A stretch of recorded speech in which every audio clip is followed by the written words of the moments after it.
May I come in, sir? Yes, આવો અને બેસો. Good morning, sir. Morning morning. તમારું નામ અને કોડ નંબર સિવાય તમારું ટૂંકમાં પરિચય આપો. Yes, sir.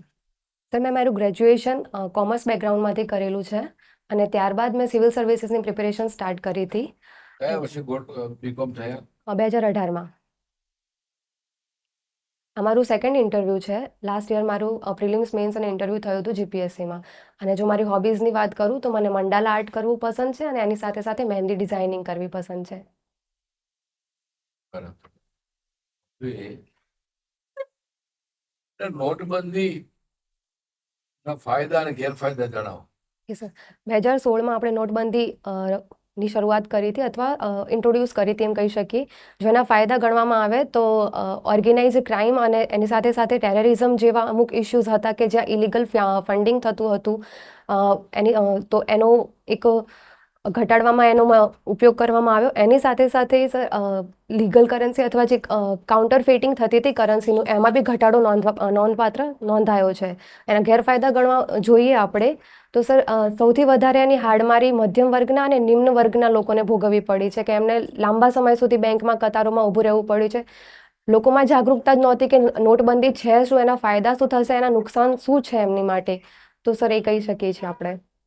બરાબર. અને ગુજરાત રાજ્યના અર્થતંત્રમાં કે સર કયા 3 ક્ષેત્રો છે ઉદ્યોગના જેનો વધારે મહત્વનો ફાયદો છે? નોટબંધીના સંદર્ભમાં સર ના, ઓકે રાજ્યના અર્થતંત્રમાં કઈ ઓકે, સર. 3-4 બાબતો એવી છે કે જેનાથી વધારે આવક થાય છે, જેનાથી વધારે વૃદ્ધિ મળે છે, જેનાથી વધારે એક્સપોર્ટ થાય છે? સર ગુજરાતના અર્થતંત્રની વાત કરીએ તો ગુજરાતના અર્થતંત્રમાં 54% હિસ્સો મેન્યુફેક્ચરિંગ સેક્ટરનો રહેલો છે. તેમાં રિફાઇનરીઝ પ્રોડક્શનની સાથે સાથે સર મેન્યુફેક્ચરિંગ અને ઇન્ડસ્ટ્રીયલ ગ્રોથ જે છે આપણો ગુજરાતનો એ નોંધપાત્ર રહ્યો છે. તો એ સેક્ટરમાં આપણે કહી શકીએ કે એનો નોંધપાત્ર ફાયદો નોંધાયેલો છે અથવા ફાળો નોંધાયેલો છે. ઉત્પાદનમાં પણ કોઈ 2-3 વાતો હશે. Okay sir. એક તો રિફાઇનરીઝ અને પેટ્રોલિયમ પ્રોડક્ટ્સનું છે. બરાબર. બીજું? સેકન્ડ ડાયમંડ ઉદ્યોગ બી સર બરાબર. અને એક થર્ડ આપણે લઈ શકીએ કે એપેરલ ઇન્ડસ્ટ્રીઝ. બરાબર. Okay sir.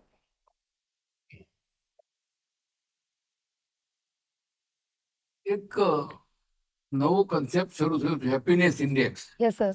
શું છે? સર આપણે જે હ્યુમન ડેવલપમેન્ટ ઇન્ડેક્સની જે અમુક લિમિટેશન્સને ધ્યાનમાં રાખીને ભૂતાન કન્ટ્રી દ્વારા હેપીનેસ ઇન્ડેક્સની શરૂઆત કરવામાં આવી હતી. એમાં ખાલી ક્વોન્ટિટેટિવ ગ્રોથને ધ્યાનમાં ના રાખતા આપણે ક્વોલિટેટિવ ગ્રોથ ઉપર ધ્યાન આપીએ છીએ કે માણસ આવક તો મેળવે છે પણ એના જીવનની ગુણવત્તામાં એને સ્ટાન્ડર્ડ ઓફ લિવિંગમાં એ સાચીમાં ઇમ્પ્લિમેન્ટ થાય છે. શું એને સારું એજ્યુકેશન મળે છે, શું એના ધર્મના સંદર્ભમાં અથવા તો એના કલ્ચરના સંદર્ભમાં એ બેનિફિશિયલ છે કે નહીં. તો એ બધા પરિપ્રેક્ષ્યને ધ્યાનમાં રાખીને હેપીનેસ ઇન્ડેક્સની શરૂઆત કરવામાં આવી હતી. આપણું રાજ્ય સમૃદ્ધ છે, યસ સર. એમાં કયા 2, 3, 4, 5 ફેક્ટરો ગણવા જોઈએ? કયા ધોરણે આપણે નક્કી કરી શકીએ કે ગુજરાત સમૃદ્ધ છે? સર આર્થિક સમૃદ્ધિ જોવામાં જોઈએ તો ગુજરાતની જે માથાદીઠ આવક છે માથાદીઠ આવક. પછી બીજું? બીજું છે સર આપણું સ્ટાન્ડર્ડ ઓફ લિવિંગ કહી શકીએ. થર્ડ છે કે Gujarat one of the top exporting states છે. અને થર્ડ છે કે સર એસડીજી ઇન્ડેક્સ જે નીતિ આયોગ જાહેર કરે છે એમાં બી ગુજરાત ટોપ ઉપર રહે છે. તો એના આધારે કહી શકીએ કે ગુજરાત એક સમૃદ્ધ રાજ્ય છે. એટલે આપણે કેટલી વીજળી વાપરીએ છીએ, કેટલું પાણી વાપરીએ છીએ, કેટલી દવાઓ ખાઈએ છીએ, એવું કશું એવા કોઈ ધોરણો હોય છે એમાં? હા સર, એને આપણે ઇન્ક્લુડ કરી શકીએ છીએ. ઇવન સર એસડીજી ઇન્ડેક્સમાં સમયની સાથે સાથે નવા પેરામીટર્સ એડ કરવામાં આવે છે તો એને બી આપણે ધ્યાનમાં લઈ શકીએ છીએ. હેપીનેસ નામની એક મિનિસ્ટ્રી અમુક જગ્યાએ શરૂ થઈ છે, ક્યાં શરૂ થઈ છે? Sir department of happiness. કે sir I am not sure પણ હું ગેસ કરી શકું કે કદાચ ગુજરાતમાં જ થઈ હશે. શ્યોર નથી સર આના વિશે. નથી. Sir I am not able to recall sir that. નથી. અને આ 5 વર્ષથી સ્નાતક થઈ ગયા, 5 વર્ષની તૈયારી જ કરો છો, બીજું કંઈ પણ કરો છો સાથે સાથે? સર એમ તો ફ્રીલેન્સિંગ કામ કરું છું હું, પણ પ્રિપેરેશન મારું મેઇન ફોકસ છે. મેદી હું કોણ ફ્રીલાન્સિંગ? નો સર, એક ફ્રીલેન્સિંગ તરીકે હું એક ઇન્સ્ટિટ્યૂટ સાથે જોડાયેલી છું. તો એઝ અ પેપર ચેકર અને મેન્ટર તરીકે બી હું કામ કરું છું એડમિનિસ્ટ્રેટિવ ડિપાર્ટમેન્ટમાં એમના. બરાબર. બેન, મહિલાઓના કલ્યાણ માટે રાજ્ય સરકારના 2-3 મહત્વના પગલાં હોય તો કહો. Okay sir. Women empowerment and upliftment માટે. Sure sir. એક તો નારી અદાલતની શરૂઆત કરી છે ગુજરાત સરકારે, કે જ્યાં રૂરલ અને લોકલ લેવલ ઉપર જે એમના ડિસ્પ્યુટ છે ત્યાં જ એમનું સમાધાન થઈ જાય. બીજું છે માનવ ગરિમા યોજનાની શરૂઆત પણ કરવામાં આવી છે. ત્રીજું છે મહિલા હેલ્પલાઇનની શરૂઆત કરવામાં આવી છે. પોલીસ ડિપાર્ટમેન્ટની વાત કરીએ તો પોલીસિંગ કરીને બી એક અભિયાન શરૂ કરવામાં આવ્યું છે. એની સાથે સાથે સર ખિલખિલાટ અને ચિરંજી જેવી યોજનાઓની પણ શરૂઆત કરવામાં આવી છે કે જે મહિલાઓના હેલ્થ ઉપર અને એમની ડિલિવરી રિલેટેડ જે ઇસ્યુ છે એને ઓછા કરવામાં મહત્વનો ભાગ ભજવે છે. જીએલપીસી નામની એક સંસ્થા સરકાર ઊભી કરી છે, ખ્યાલ છે? Sorry sir, I am 30 lakh બહેનો એમાં જોડાયેલી છે. Not aware about that sir. What is livelihood promotion? Okay sir, livelihood promotion તો મેઇન ફોકસ એનો એ હશે કે લાઇવલીહુડ જનરેશન હશે સ્પેસિફિકલી ફિમેલ્સમાં એ રીતે સર. એના માટેની યોજના છે બેન? સર એક તો છે કે જે NRLM કરીને છે કે દીનદયાળ અંત્યોદય યોજના, ગ્રામીણ રૂરલ વિકાસ યોજના, કે જેમાં મહિલાઓને ધ્યાનમાં રાખીને સેલ્ફ હેલ્પ ગ્રુપ્સની સ્થાપના કરવામાં આવે છે અને એમને પ્રમોશન બી આપવામાં આવે છે. જો બેંક સેક્ટરની વાત કરીએ તો સર એમાં બી એ લોકોને પ્રાયોરિટી ફંડિંગની બી ફેસિલિટી આપવામાં આવે છે. બરાબર. આ મહિલાઓ જે ઘરમાં કામ કરે છે યસ સર. એ તો ક્યાંય એની સામે તો એના કલાકો અને એની આવક, એનો શ્રમ એ તો કંઈ ગણાતું જ નથી. Sure sir. એના માટે સર આપણે વિવિધ પરિબળોને ધ્યાનમાં લઈ શકીએ છીએ કે એમનું અકાઉન્ટિંગ થાય, એમનું કેલ્ક્યુલેશન થાય. એવું બોલવાવાળી 2-3 બહેનો છે ગુજરાતમાં. Okay, આ sir. વાત તીવ્રપણે રજૂ કરવાવાળા કે સર 2-3 સ્વૈચ્છિક સંસ્થાની બહેનો કે સર મોટી નેતાઓમાં આગળ આવી છે. કોણ છે sir sorry, I am not aware about that sir. અત્યારે સક્રિય મહિલા સંગઠનો કયા કયા છે ગુજરાતમાં? એક તો સહજ કરીને છે, એક આનંદી કરીને છે પછી સર, બે જ ખબર છે મને. બરાબર.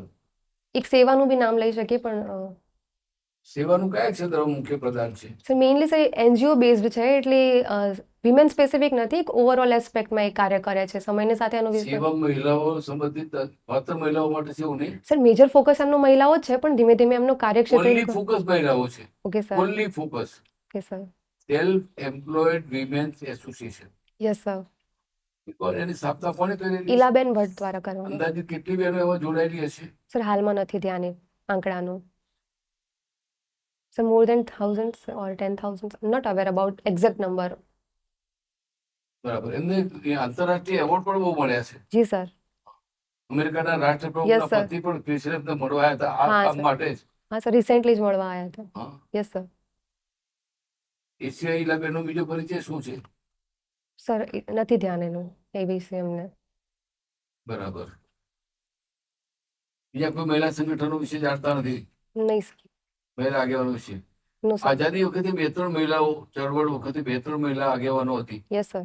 કોઈ નામ હોય તો યાદ હોય તો? સરોજિની નાયડુ, પછી એક ગુજરાત, આપણે ગુજરાત પૂરતી વાત ગુજરાત રાખીએ. Specific. Sir May I take few seconds two think over that. Okay.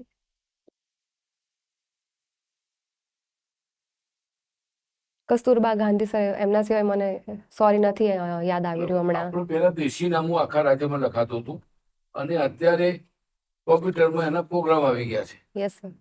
એમાંથી શું ફેર પડ્યો? સર દેશીનામામાં આપણે જનરલી ડેબિટ અને ક્રેડિટની જે પ્લેસીસ છે એ અલગ હતા. અધરવાઇઝ સર અમુક અકાઉન્ટિંગ સિસ્ટમમાં બી ફેર આવ્યો છે કે જેમ કે હવે આપણે રિસેન્ટલી અકાઉન્ટિંગની વાત કરીએ તો 3 ખાતા બનાવીએ છીએ આપણે. પહેલાં ચાલુ ખાતું, પછી પ્રોફિટ એન્ડ લોસ અકાઉન્ટ અને પછી ફાઇનલ સ્ટેટમેન્ટ બનાવીએ છીએ. દેશી ખાતામાં સર જે તે ખાતાની ખતવણી એ રીતે જ કરવામાં આવતી હતી કે ખાતું પૂરું થઈ જાય પછી, અને પેન અને પહેલાં જ્યારે દેશી ખાતાનો આપણે ઉપયોગ કરતા તો જનરલી પેજ ફોલ્ડ કરીને એ રીતે પ્રિપેર કરતા હતા. હવે અકાઉન્ટિંગમાં ઇવન કોમ્પ્યુટરમાં ઓટોમેટિકલી એન્ટ્રી જનરેટ બી થઈ જાય છે. જેમ કે આપણે ખાતામાં કોઈ એક એન્ટ્રી નાખીએ તો એનું ફાઇનલ બેલેન્સ સુધી અથવા ફાઇનલ અકાઉન્ટમાં એની શું ઇફેક્ટ થશે. પણ આ કોમ્પ્યુટરથી આ કામ થાય છે એના કારણે આપણા કેટલા માણસોની રોજીરોટી બંધ થઈ ગઈ છે? ચોક્કસ સર, રોજીરોટી તો બંધ થઈ જ ગઈ, પણ આપણે એમ બી સમજી શકીએ કે સર એ કોમ્પ્યુટરને શીખવા માટે અથવા એ પદ્ધતિને શીખવા માટે ખાસા બધા વ્યક્તિઓ કામ કરશે તો દેશી ખાતાની ખતવણીથી જે કામ કરતા હતા એમની રોજી છીનવાય, પણ સામે કોમ્પ્યુટર રિલેટેડ કામ કરવાવાળા છે એમની રોજીરોટીનું જનરેશન થયું છે. આ ફ્યુચર એન્ડ ઓપ્શન્સ એ શું હોય છે? Sorry sir. ટ્રેડિંગમાં ફ્યુચર એન્ડ ઓપ્શન શું હોય છે? ઓકે સર, ફ્યુચર એટલે ઇન ફ્યુચર જે ટ્રેડિંગ થવાના છે અત્યારથી જ આપણે પ્રિડિક્ટ કરીને રાખીએ છીએ કે જેમ કે આપણે હમણાં શેર લઈ લઈશું અને પછી ફ્યુચરમાં એનું કેવી રીતે માર્કેટ જશે એના બેઝ ઉપર. અને ઓપ્શનમાં છે કે ફ્યુચરમાં એ લોકોને ઓપ્શન આપવામાં આવે છે કે જો એ પર્ટિક્યુલર શેર્સ રાખવા માંગે છે એ પર્ટિક્યુલર પ્રાઇસ ઉપર, અધરવાઇઝ નહીં, તો એના બેઝ ઉપર એ લોકોને ચોઇસ આપવામાં આવે છે કે whether they can sell or buy. તમે શેર બજાર વિશે કશું ડિટેલિંગ જાણો છો ખરા? No sir, I am not aware about that. બરાબર. ગુજરાતની 5 કંપનીઓ હોય, ભલે મોટા સ્તરની ના હોય, તો પ્યોરલી ગુજરાતીઓ શરૂ કરેલી 5 કંપનીઓ વિશે કહો. ઓકે સર, નામ બોલો એટલે ખ્યાલ આવે. નિરમા એક તો, second one is Reliance Industries, બરાબર. Third one is Adani group, બરાબર. Fourth one is sir Tata કંપનીઓને ગુજરાતીઓના ગ્રુપમાં નહીં ગણીએ આપણે? ગણી શકાય સર, ગણી શકાય છે સર. ટાટાની મુખ્ય 3 કંપનીઓનું નામ બોલો. 5, 3, 2 જે તમને ટાટા મહત્વ લાગે. મોટર્સ છે, TCS છે ટાટા મોટર, TCS અને અને સોરી સર એટલું જ યાદ આવી રહ્યું છે અત્યારે તો. Tata Steel. Yes sir, Tata Steel. Jamsetji તાતાએ એક પુસ્તક લખેલું. Okay sir. શું પુસ્તકનું નામ હતું એનું પુસ્તકનું? Sir not aware about that. Gandhiji પણ બહુ રાજી થયેલા પુસ્તક વાંચીને. ઓકે સર, સોરી, હું એના વિશે વાંચી લઈશ પણ હમણાં તો ખ્યાલ નથી એના વિશે. જમશેદજી તાતાને આંતરરાષ્ટ્રીય કક્ષાએ ભારતીયોનું પ્રતિનિધિત્વ કરવાનું માન મળેલું. એ ખ્યાલ છે શું હતું કે? નો સર. એમને મુંબઈમાં તાજ હોટલ શરૂ કરી. એની પાછળ એક કારણ હતું. કઈ Okay, sir. સાંભળ્યું છે? કેમ શરૂ કરવાનો એમને વિચાર આવ્યો તે? સર શ્યોર તો નથી પણ કદાચથી એક બ્રિટિશર્સની જે હેજીમોની હતી તેની સાથે એક કોમ્પિટિશન આપવા માટે મે બી સ્ટાર્ટ કર્યું. એક્ઝેક્ટ આઈડિયા નથી સર એના રીઝન્સ વિશે. તાજ હોટલ પર આતંકવાદી હુમલો થયો 2006માં. Yes sir. એ પછી ટાટા ગ્રુપે કેટલાક ચોક્કસ વેલફેર મેજર્સ લીધેલા. Okay sir. એ જાણો છો શું શું હતા એ? સર એક તો ટાટા ગ્રુપ એમ પણ સર કમ્યુનિટી રિસ્પોન્સિબિલિટીઝ વાળા સેક્ટરમાં આગળ પડતું સ્થાન ધરાવે છે. એની સાથે સાથે ટ્રસ્ટ અને ફંડના એ વખતે સ્પેસિફિક કેટલાક પગલા લીધેલા જેને એમણે જાહેર નહીં કર્યા. ઓકે પછી લોકોને ખબર પડી, લોકો રાજી થઈ ગયા. એ શું પગલા હતા? સર મે બી સર પ્રોટેક્શન અને સિક્યોરિટીથી લઈને જે વિક્ટિમ્સ હતા એમના ફેમિલી મેમ્બર્સને એસોસિએટેડ કોઈક પગલાં હોઈ શકે છે. ડિટેલ ખ્યાલ નથી. Yes sir. બેન, લોથલ વિશે જાણો છો? Yes sir. હાલમાં કંઈક ભારત સરકાર લોથલના પ્રમોશન માટે કંઈક કરી રહી છે, યસ સર. એના વિશે જણાવશો? સર લોથલમાં ભારતનું સૌપ્રથમ મેરીટાઈમ સ્ટેડિયમ અથવા મ્યુઝિયમ કહી શકીએ આપણે એ શરૂઆત કરવાના છે, જેથી લોથલની જે સંસ્કૃતિ છે, હડપ્પન સંસ્કૃતિ સાથેનો એનો જે વારસો છે એ જળવાઈ રહે અને લોકોને એના વિશે વધારે જાણવા મળે. સરકારના એ પ્રમોટ કરવા પાછળના ઉદ્દેશ્યો કયા કયા છે? સર એક તો ટુરિઝમ ઇન્ડસ્ટ્રીને બેનિફિટ થશે, as well as sir historical aspect જે છે આપણું કન્ઝર્વેશન અને એના એસ્પેક્ટમાં બી હેલ્પફુલ થશે. ઓકે. ગિની ઇન્ડેક્સ વિશે જાણો છો? Sorry sir. ગિની ઇન્ડેક્સ તું નામ સાંભળેલું છે? નો સર, સોરી. અસમાનતા વિશે સાંભળેલું છે? અર્થવ્યવસ્થાની અંદર યસ સર. આર્થિક અસમાનતા યસ સર. કોને કહેવાય? આર્થિક અસમાનતા ઇકોનોમિક ઇનઇક્વાલિટી સર, એક ઇનઇક્વાલિટી રિલેટિવ બી હોઈ શકે છે અને એ રીતે સર તો જે ઇન્કમની ડિસ્ટ્રીબ્યુશન છે એ કોઈ પર્ટિક્યુલર સેક્ટરમાં વધારે હોય અથવા કોઈ પર્ટિક્યુલર પોપ્યુલેશન ગ્રુપમાં વધારે હોય comparatively to another population group, તો સર એને કહી શકીએ આપણે ઇન્કમ ઇનઇક્વાલિટી છે એ લોકોની. Sorry sir, Gini index, I was learning about Gini index. Yes sir, Gini coefficient, I am aware about that. 0 represents the perfect inequality and 1 present perfect equality. Inequality. Yes, sir. તો perfect equality લાવી સમાજમાં possible છે? Sir as of નાઉ આપણે વાત કરીએ તો possible તો છે પણ સર અમુક મેજર્સ બહુ એક્ટિવ સ્ટેપ્સ જોઈશે અને જેના થકી પોસિબલ થઈ શકે છે ઇન ફ્યુચરમાં. એ ઘણા કોઈ એમ કે ભાઈ મારે તો ગિરનારમાં જઈને સંત બની જવું છે, Yes, sir. સાધુ બની જવું છે, મારે કોઈ આવક જ નથી ધરાવતી, તો તમે આપણે કેવી રીતે એને કરી શકીએ? સર આઈ થિંક જો એ પર્સપેક્ટિવમાં જોવા જઈએ તો બધાની ઇન્કમનો જે આઈડિયોલોજી છે એ અલગ હોઈ શકે છે. અમુકને ખાલી સર પોતાની બેઝિક જરૂરિયાતો સંતોષાઈ જાય એટલી ઇન્કમમાં એ લોકો ઇનફ સેટિસ્ફાઈડ છે. અમુક માટે એક ગ્રોથની એસ્પેક્ટ છે, જેમ કે આપણે માસ્લોની હેરાર્કી થિયરી છે તો એમાં અમુક ઉપર ઊંચું સ્થાન બી ધરાવતા હોઈ શકે છે, અમુક નીચું સ્થાન બી ધરાવતા હોઈ શકે છે. ઓકે. તમે માનવ ગરિમા યોજના વિશે વાત કરી, યસ સર. એ શું છે બેઝિકલી? સર વિમેન અને સ્પેસિફિકલી શેડ્યુલ્ડ કાસ્ટ અને શેડ્યુલ્ડ ટ્રાઇબલ ગ્રુપ્સ છે એ લોકોના માટે યોજના શરૂઆત કરવામાં આવી કે જ્યાંથી જો એમને એક સોશિયલ ઇક્વાલિટી આપણે એમને આપી શકીએ, મેઇન સ્ટ્રીમમાં એમને આપણે અસેપ્ટેબલ પ્લેસ આપી શકીએ અને એમના ડેવલપમેન્ટ અને સ્ટાન્ડર્ડ ઓફ લિવિંગને રેઝ કરવામાં એક મહત્વનો ભાગ ભજવી શકીએ. એમાં શું બેનિફિટ શું આપવામાં આવે? So, એક તો સોશિયલી એ કે છે સોશિયલ ઇક્વાલિટી એસ્ટાબ્લિશ થશે એ તો એનું સમાજમાં. એન્ડ પ્રોડક્ટ છે કે ચાલો એનાથી સોશિયલ ઇક્વાલિટી Yes, આવી, sir. પણ એવું માનવ ગરિમા યોજનામાં શું બેનિફિટ્સ આપવામાં આવે પર્સનને જેનાથી તમે જે કહો છો કે ધારો કે સોશિયલ ઇક્વાલિટી આવી કે ઇકોનોમિકલ ઇક્વાલિટી આવી, Okay, sir. એ એન્ડ છે એનો? Yes sir. સ્ટેપ્સ હા. તમે પછી તો સર અમુક સ્ટેપ્સ એ બી હોઈ શકે છે કે જેમ કે અમુક કમ્યુનિટી ગ્રુપ્સ છે એ મેન્યુઅલ સ્કેવેન્જિંગ સાથે સંકળાયેલા છે, તો માનવ ગરિમા યોજના થકી આપણે કોઈ ઓકે, ચાલો કે વાંધો નહીં. મંડેલા આર્ટ તમે મને કીધું, યસ સર. એ ખાલી ભારતમાં જ ફેમસ છે કે વર્લ્ડ વાઇડ છે? સર એનું હિસ્ટોરિકલ બેકગ્રાઉન્ડ જોઈએ તો એ બુદ્ધિઝમના સાથે સંકળાયેલી છે કે જ્યારે બુદ્ધિઝમનો ઉદ્ભવ થાય છે તો ત્યારે એનો બી ઉદ્ભવ થાય છે. સ્પેસિફિકલી એ વર્ડ મંડલ ઉપરથી આવેલો છે જે સંસ્કૃત વર્ડ છે ચક્ર, પણ એનું ઓરિજિન બુદ્ધિઝમ છે અને સમયની સાથે સાથે જ્યારે એ બીજા ધર્મોમાં અને એક આર્ટ ફોર્મ તરીકે ડેવલપ થયું છે. તો સર કહી શકીએ કે ખાલી ભારતમાં તો પ્રચલિત નથી, બીજા બધા દેશોમાં. હા સર, એમ રિસેન્ટલી ઓનલાઈન પ્લેટફોર્મ છે એનાથી વધારે બેનિફિશિયલ છે એ. ગુજરાતમાં કેટલા લોકો મંડળા આર્ટનું કામ કરતા હશે? સર બહુ ઓછી અવેરનેસ છે અને એના એનું વિશે. ટર્નઓવર કેવું કેટલો હશે ટોટલ આખા અંદાજિત ગુજરાત? સર ઓનલાઈન પ્લેટફોર્મ્સ ઉપર જોઈ શકીએ છીએ, અધરવાઇઝ એટલો કંઈ અવેરનેસ ઓછી છે પબ્લિકમાં. લાઈક આ એક નોર્મલ આર્ટ છે પણ પબ્લિકને સ્પેસિફિકલી નથી ખબર કે આ મંડાલા આર્ટ છે. જનરલી બી જેમ કે મહેંદી ડિઝાઇનિંગ કરતા હોઈએ છીએ ને, તો એમાં અને મંડાલા આર્ટ બંને કન્વર્જન્સ લઈ શકીએ છીએ આપણે. અમુક ડિઝાઇન્સ વગેરે સેમ હશે પણ એનું પ્રોપર કમર્શિયલાઇઝેશનનું લેવલ હજી ઓછું છે.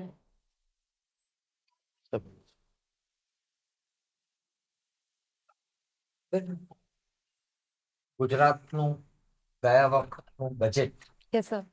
ધ્યાનથી જોયું તો સર આઈડિયા છે. અને ગુજરાતના બજેટના આવક યસ સર. વિષય કરતા ઓકે સર. એક્સપેન્સીસ કે Yes, sir. જેનાથી સમાજને ફાયદો થતો ઓકે સર. એવા 2 કે 3 બજેટ હેડ્સની ઓકે સર. આપણે વાત કરીએ. Sure sir. Please. Sir revenue એક્સપેન્ડિચરમાં 15% આપણે નોંધપાત્ર નોંધાયેલો છે. એ અલોકેશન આપણે એટલું ઇન્ક્રીઝ કર્યું હતું. કેપિટલ એક્સપેન્ડિચરની વાત કરીએ તો એમાં બી સર 10% સુધી આપણે ઇન્ક્રીઝ કર્યું છે, કારણ કે સર આફ્ટર કોરોના પીરિયડ એક કેપિટલ એક્સપેન્ડિચર ઉપર ગવર્મેન્ટ ઇમ્ફસાઇઝ કરી રહી છે. Along with that sir education અને હેલ્થ સેક્ટર માટે બી સર 2 to 5%નું એક્સપેન્ડિચરમાં આપણે બજેટેડ અલોકેશનનું ઇન્ક્રીમેન્ટ નોંધાયું છે. એવા કયા વિષય છે કે જેમાં બજેટેડ એલોકેશન માટે તમને એ ફિલિંગ છે કે ના આના કરતા વધારે બજેટેડ એલોકેશન કરવું જોઈતું હતું? જી સર, એક તો એજ્યુકેશન અને સર એક હેલ્થ માટે હું માનું છું કે વધારે થઈ શકતું હતું. ગુજરાતના બજેટનું ફિગર શું છે? સર ટોટલ બજેટ કેટલું હશે આમ? ટોટલ બજેટ કેટલું ગુજરાત? સર એક્ઝેક્ટલી ફિગર પોલ આશરે સોરી હું સર. છેલ્લા રૂપિયા Yes, sir. સુધીનું નથી પૂછી રહ્યો. યસ સર, બટ ચલો Sorry, આપણે થોડીક ભારતના બજેટની વાત. Sure sir. ભારતનું લાસ્ટ યરનું બજેટ કેટલું? સર એનો બી સર ફિગર એક્ઝેક્ટ આઈડિયા નથી મને, હું જાણી લઈશ એના વિશે આજે. ભારતના ઓકે ચાલો સાવ જુદા વિષય પર વાત કરી. ભારતના મિસાઇલ પ્રોગ્રામમાં ઓકે સર. આપણી પાસે કયા કયા મિસાઇલ્સ છે? Okay sir. આપણી પાસે વેરિયસ મિસાઇલ્સ છે, જેમ કે અસ્ત્ર છે જે સરફેસ ટુ એર મિસાઇલ છે. એની સાથે સાથે sir I need few seconds two think over another missiles. Sir એક પિનાક કરીને બી છે. આપણા મિસાઇલ્સના યસ નામ સર, બોલી શકશો? પિનાક છે, એક નાગ કરીને છે. ઓકે સર, હમણાં તો એટલા જ યાદ આવી રહ્યા છે મને. What is the difference between ballistic missile and cruise missile? કે સર સ્પેસિફિકલી સર એના એક કંટ્રોલિંગ કમાન્ડમાં અને એક ડિરેક્શનમાં ડિફરન્સ છે. જેમ કે બેલિસ્ટિક મિસાઇલ છે તો એક ગ્રાઉન્ડ કે sir I need few seconds two think over that. Cruise missile I think near to surface move કરે છે ઓલમોસ્ટ, નોટ એક્ઝેક્ટલી, પણ બેલિસ્ટિક મિસાઇલ એક એટમોસ્ફિયરિક લેયર્સમાં બી ઇવન ચેન્જ થઈને પછી લોંગ ટર્મ ટાર્ગેટ અચીવ કરે છે. એની સાથે સાથે સર કમાન્ડ અને કંટ્રોલ ક્રૂઝ મિસાઇલમાં બેલિસ્ટિક મિસાઇલ કરતાં વધારે પ્રિસાઇઝ કહી શકીએ છીએ આપણે. ઓકે. અત્યારે ભારતનું longest distance capability missile okay sir. કયું અને એની ડિસ્ટન્સ કેપેબિલિટી કેટલી છે? As of now I can recall correctly એ બ્રહ્મોસ છે, જે રશિયાની હેલ્પથી કરવામાં આવી છે, અને રિસેન્ટલી એની રેન્જ વધારવામાં આવી છે. આઈ થિંક 3000 કિલોમીટર સુધી આની રેન્જ ઇન્ક્રીઝ કરી દીધી ભારતનું છે. સૌથી વધુ દૂર જઈ શકતું મિસાઇલ ઓકે સર. ઘરે જઈને ચેક કરજો. Sure sir. ઓકે બેન,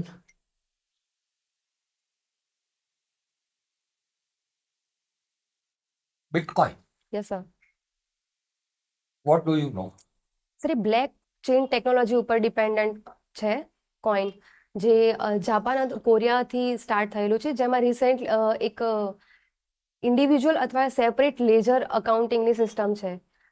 એને સાથે સાથે સર એક કરન્સી આપણે કહી શકીએ કે જેમાં એનોનિમિસિટી બહુ છે, અને એની સાથે સર એક ગવર્મેન્ટ બેક્ડ હજી તો છે નહીં.